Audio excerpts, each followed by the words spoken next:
friction either on a muscle, a tight bit of muscle, or for instance around a bone like the patella, or up the shin, up the tibia. So if we have a look first of all at using it on a tight bit of muscle, so let's suppose we've identified a tight piece of muscle here. So what we want to do is use either a thumb or a finger, or even a finger over a finger, and stabilise it with the other hand so that it's not really moving. And we just go in, don't press too hard, don't try and reach the bone in one shot or whatever. So although there's a degree of firmness about it, you're not pressing, you're going with the tissue. And it's just a little circle, there's no sliding around.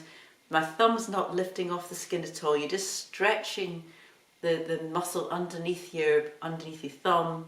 And it's just, and what will happen, it's gradually as you do that, and that's starting to happen now, the muscle will let you further in, but if you try and push too hard, it will just kick you out. So it's just little circles, stationary circles like that, and let the muscle let you in. So that's on a tight bit of muscle, and you've got your left hand just stabilising all of that. We could go up a bony bit, in which case you might just want to go all the way up.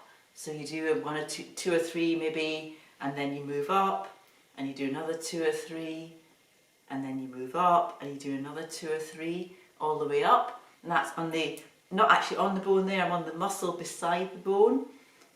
You could actually go on the bone. So I'm actually on the bone there, same idea, 2 or 3, and then move up.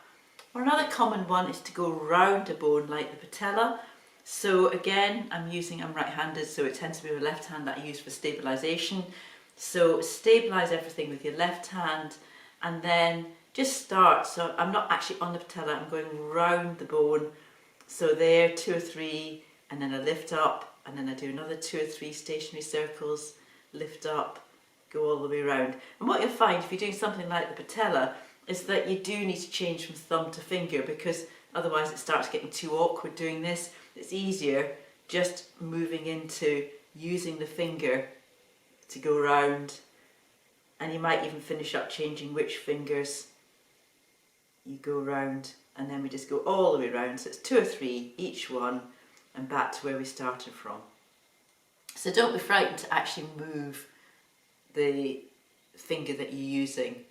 Just do what's natural, don't finish up sort of being like this, which actually wouldn't be very effective. So that's friction.